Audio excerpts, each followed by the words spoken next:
First of all, I applaud the question because the key word is compromise. Let me go back to the Cuban Missile Crisis, 1962. Two totally independent leaders, Nikita Khrushchev and Fidel Castro, decide that it would be a good idea for Russia to deploy missiles on Cuban soil. Did they have the right to make that decision? Absolutely. Two independent countries. So they make that agreement. And the Soviets begin bringing in the missiles, well, the parts to assemble them.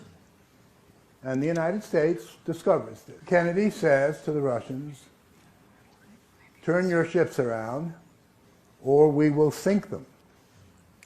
And if that leads to World War III, so be it. And the Russians turned their ships around. But there was a compromise. Not made public in this country at that time. Kennedy agreed to pull out American missiles that were deployed in Turkey in exchange. Because the Russians said, look, you have missiles in Turkey right on our border almost. You say our missiles are an existential threat, well, so are yours. Take them out and we will not deploy ours. That was a compromise. Now, Kennedy asked that this not be made public because it would kind of be seen as a loss of face and blah, blah, blah. And it wasn't made public, and then it was later on. So that was a compromise. And it helped avoid World War III. The Russian leadership sees NATO as an existential threat. Rightly or wrongly, that's not the point. The point is that that's the way it's seen. And this is not politics. You know, why would you bring NATO closer and closer to our borders, they say. In Latvia, it's on the border. In Estonia, it's on the border. Now, Ukraine is moving westward. It's a complicated issue. The United States has played a certain role in this. That's not the point.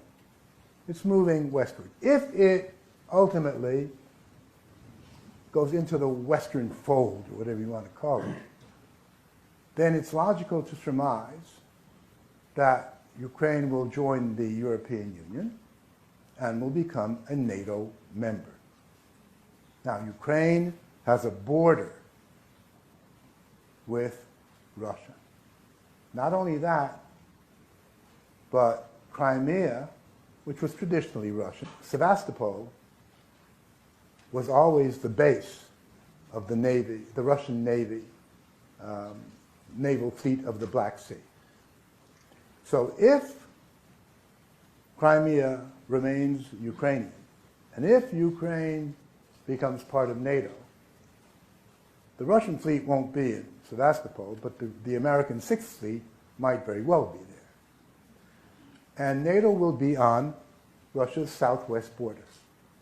And the Russians see this as an existential danger. And they say, we will not permit it.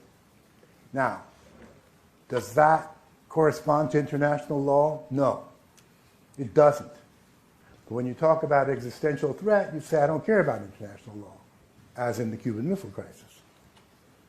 You say, no, we don't give a damn how you feel. We're not going to allow this. It is my opinion that had from the very outset